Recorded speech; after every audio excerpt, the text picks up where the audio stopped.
Session में आप सभी का स्वागत है एक बार फिर से। और मनीष जी, मंच पर आपका बहुत बहुत स्वागत करती हूँ। और आपकी मौजूदगी इस समय यकीनन जेडीयू को लेकर, और डिफेंडिंग चैंपियंस हैं आप, और इसीलिए क्योंकि अभी प्रशांत किशोर कुछ समय पहले जब हमारे मंच पर मौजूद थे, वो ये कहकर गए कि रिपोर्ट कार्ड तो एनडीए को देना चाहिए, घोषणाएं नहीं, रिपोर्ट कार्ड की बात है। तो उस रिपोर्ट कार्ड के 3 पॉइंट्स सर आपसे मिल सकते हैं अभी हमें? बहुत बहुत धन्यवाद। पहले यहाँ पर आपने हमको इनवाइट किया है, इसके लिए बहुत बहुत धन्यवाद। और जो बात आप रिपोर्ट कार्ड की कह रहे हैं, तो आपके सब रिपोर्टर पूरे बिहार में घूम रहे हैं, सब जगह जान रहे हैं। आपको जनता से ही फीडबैक मिल गया होगा, मुझे उम्मीद है। और यदि 3 बातें मैं कहूँ कि बिहार के लिए क्या सबसे बड़ा टेक अवे है, और जो हमारी सरकार की अचीवमेंट मैं मानता हूँ, कि सबसे पहला पॉइंट है कि बिहार जिस समय हमसे मिला, हम लोग को मिला, उस समय बिहार में तरह तरह के जातीय संघर्ष हो रहे थे। एक कम्युनिटी दूसरे कम्युनिटी के खिलाफ थी, सैकड़ों नरसंहार हुए थे, लॉ एंड ऑर्डर की व्यवस्था खस्ता थी, क्राइम का प्रिवेलेंस था। उस जगह से हम लोगों ने बिहार को बनाना शुरू किया, और नीतीश जी के नेतृत्व में जो एनडीए सरकार चली, उस समय इतना बड़े बड़े काम हुए। किस तरह से उन्होंने सोशल फैब्रिक को फिर से जोड़ा। सबसे बड़ा जो काम मैं मानता हूं कि बिहार के सोशल फैब्रिक को उन्होंने रीस्टैब्लिश किया। जो संघर्ष का माहौल था, आपस में कंपटीशन का माहौल था, उसको एक कोऑपरेशन का, एक कोऑर्डिनेशन के माहौल में उन्होंने कन्वर्ट किया। धीरे धीरे देखिए कि यहाँ पे जातीय संघर्ष खत्म हो गए। धीरे धीरे जो आपका नक्सलिज्म था, यहाँ पर कई जगह पे प्रभाव बढ़ रहा था, वो चीज़ें खत्म हो गई। क्योंकि जो गरीब तबका था, जो कमज़ोर तबका था, जो आवाज़ उठा रहा था, उसको अपना हक मिला। और बिहार में सबका एम्पावरमेंट हुआ। जब अन्याय होता है, जब लोगों को लगता है कि अन्याय हो रहा है, तो लोग उठ खड़े होते हैं। और इसी कारण यहाँ पर नक्सलिज्म भी पनप रहा था, इसी कारण जो है यहाँ पर जातीय संघर्ष भी हो रहे थे। तो उनको मिला करके, और बिहार में एक पॉजिटिव एनर्जी का कैसे संचार हो, जब कॉपरेशन का माहौल होता है, सब हम आपसे मिल करके हम बिहार को आगे बढ़ाना चाहते हैं। और बिहार तभी आगे बढ़ा जब सारी कम्युनिटी के लोग यहाँ मिलजुल करके आगे बढ़े हैं। और ये इस सरकार का सबसे बड़ा अचीवमेंट, और नीतीश जी के विजन का सबसे बड़ा मैं ये संदेश देना चाहूँगा। मैं जिस बात को मीनाक्षी ने कहा, उसी बात को आगे बढ़ाता हूँ। कल जो मैनिफेस्टो जारी किया गया, तो केवल 26 सेकंड का ही फोटो ऑप क्यों हुआ? क्या अच्छा नहीं होता कि एनडीए के सभी नेता बैठते और उस मैनिफेस्टो के बारे में विस्तार से बताते? केवल उप मुख्यमंत्री ने ही ब्रीफ किया, तो क्या एनडीए का मैनिफेस्टो रहा या बीजेपी का? ये सवाल पूछा जा रहा है। नहीं, ये सवाल ही नहीं है। जब एनडीए का है, एनडीए का मतलब 5 दल, सभी दल के जो है ओपिनियन ले करके यदि मैनिफेस्टो बना है, यही बना है, तो उसको चूंकि सब लोग का कार्यक्रम लगा हुआ है, आदरणीय प्रधानमंत्री जी का, अमित शाह जी का, सब लोग अपने अपने कार्यक्रम में व्यस्त हैं। नीतीश जी का कल जो है वो निकल करके बाई रोड गए हैं मधुबनी की ओर, फुलपरास, और सोचिए वहाँ पे जाकर के उन्होंने कार्यक्रम किया। तो सब लोग इंगेज थे। तो इसलिए क्योंकि हम लोग तो जो घोषणा है, जो काम कर रहे हैं, 20 साल से काम कर रहे हैं, हमारे काम को जनता ने देखा है, परखा है, हर चीज को उन्होंने जाना है, तो वो काम तो चल ही रहा है। जी मनीष जी, वही है मेरा और सवाल। यदि 3 सवाल जो पॉइंट बोलना था, जी। तो मुझे एक ही पॉइंट मैंने बोला। सॉरी। यदि आप कहें तो 2 पॉइंट और बोल दूं। दूसरी बात जो मैं कहूंगा कि बिहार का जो बदहाल खस्ता जो इंफ्रास्ट्रक्चर था उस समय, आप सोशल इंफ्रास्ट्रक्चर कहें या फिर आप जो है फिजिकल इंफ्रास्ट्रक्चर कहें, दोनों जगह पे स्थिति बड़ी खराब थी। सड़कें बदहाल थी, बिजली बदहाल थी, हर जगह पे आप हर जगह पे देखिएगा तो कोई भी यदि सोसाइटी ग्रो करती है, तो उसके लिए आवश्यक है कि वहाँ सोशल और कैपिटल इंफ्रास्ट्रक्चर रहे, और जो ह्यूमन इंफ्रास्ट्रक्चर रहे प्लस जो आपका फिजिकल इंफ्रास्ट्रक्चर रहे। 2 पैमाने पे ग्रोथ का पेडेस्टल पे आदमी आगे बढ़ता है। और यहाँ पर आपने देखा कि उस समय दोनों का एकदम खत्म हाल था, शिक्षा बर्बाद थी, स्वास्थ्य व्यवस्था बर्बाद थी। तो उस स्थिति को हम लोगों ने रिस्टोर किया और एक जिस स्तर से हम लोग लेके आए वो भी एक रिमार्केबल चीज है।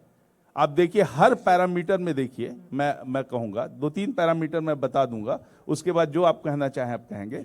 आप हर पैरामीटर में देखिए कि आप ग्रोथ रेट का देखिए, जिस स्टेटस में हमको इकॉनमी मिली उस स्टेटस में ग्रोथ रेट हमारा 0 या 2 के आसपास, 2.5 के आसपास था।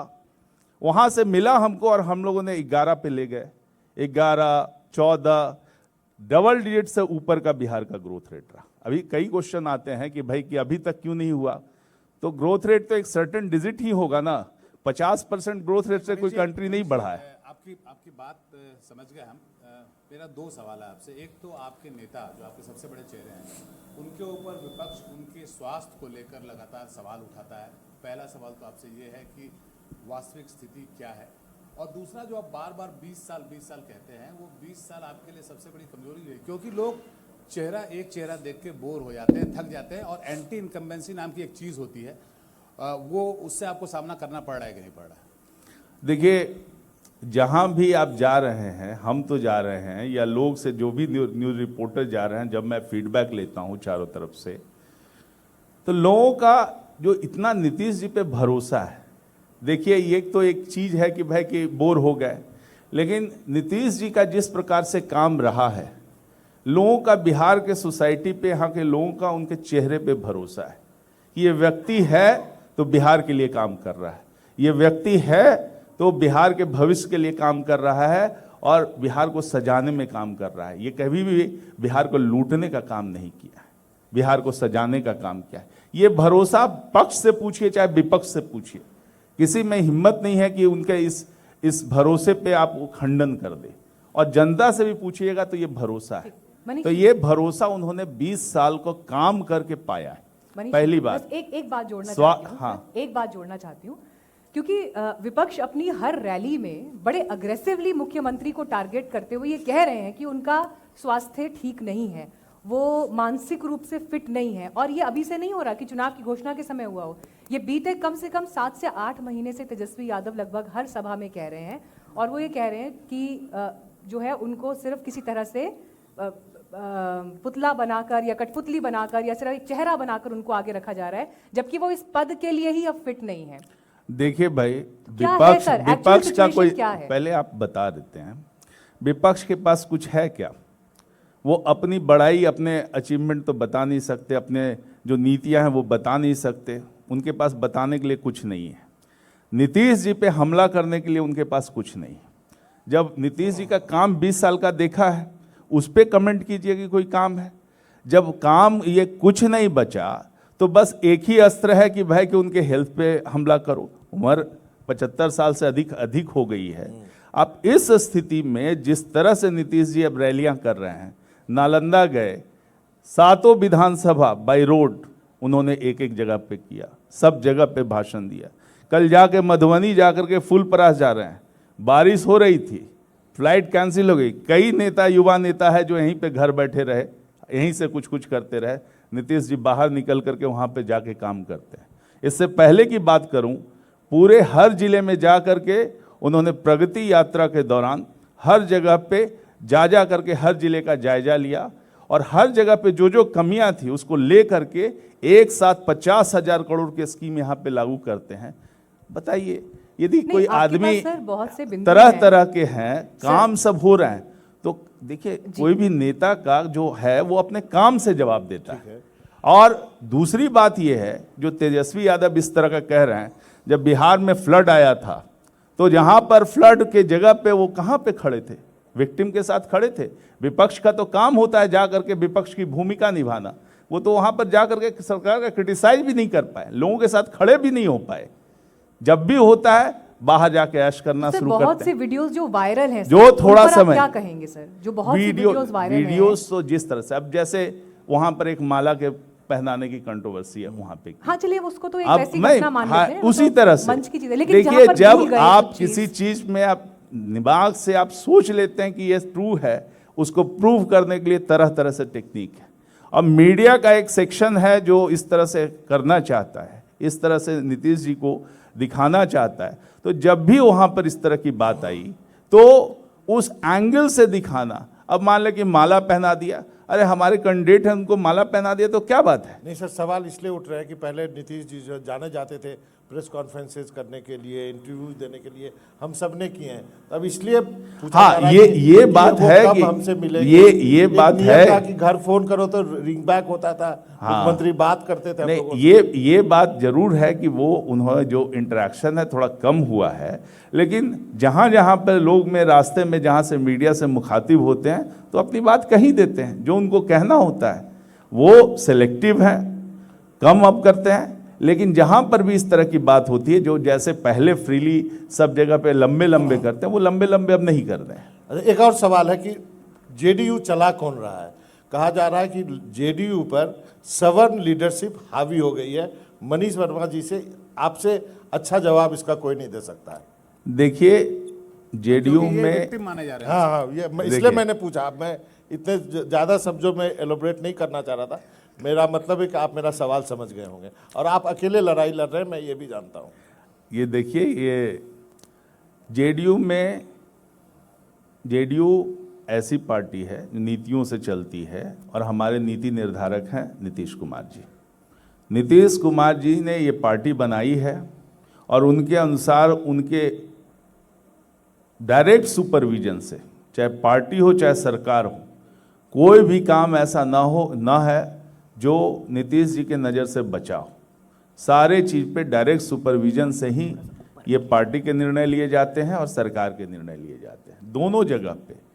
तो इस तरह का जो है एक भ्रम सा, ऑफ कोर्स नीतीश जी जब काम लेते हैं तो सबको काम में लॉट करते हैं, कुछ काम उनको दिया, कुछ काम उनको दिया, कुछ काम उनको दिया, माफी तो चाहता हूं, सबका रोल रहता सर है। माफी चाहता हूं, लेकिन मुख्यमंत्री के बाद जो नाम लिए जा रहे हैं उसमें मनीष वर्मा जी का नाम दूसरे नंबर पे नहीं आता, नीचे आता है। अरे भाई, तो कहाँ मनीष वर्मा तो अभी पार्टी में इंटर किया है। मनीष वर्मा तो 1 साल पहले पॉलिटिक्स में आया है, कहाँ से भाई? तो आप लोग ओबीसी कहाँ झाड़ पे चढ़ा रहे हैं? ओबीसी लीडरशिप कहाँ है? समता पार्टी का गठन किसने किया था?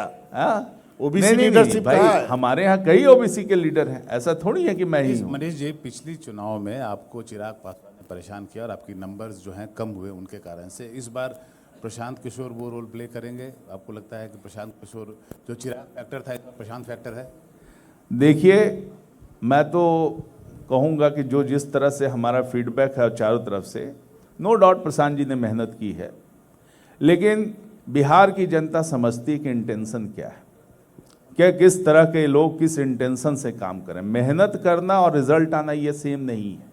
मेहनत आप कर सकते हैं, लेकिन यदि आपका इंटेंशन प्योर नहीं है तो हमको नहीं लगता कि बिहार की जनता उसको स्वीकारती है। और जिस तरह से जो इन्होंने मेहनत किया, मीडिया में इन्होंने पहले भी काम किया है, रणनीतिकार रहे हैं, मीडिया पे पकड़ है और मीडिया के कुछ सेक्शन से मिल करके ये एक माहौल बनाने की कोशिश करते हैं।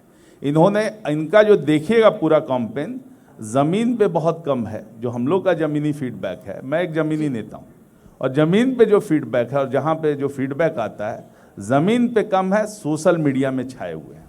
सोशल मीडिया में जहाँ देखिए या इंटरव्यू में जहाँ देखिए वो छाए हुए रहते हैं। कोई बात नहीं, मीडिया उनको तवज्जो दे रही है, लेकिन ज़मीन पे उनका निशान नहीं है।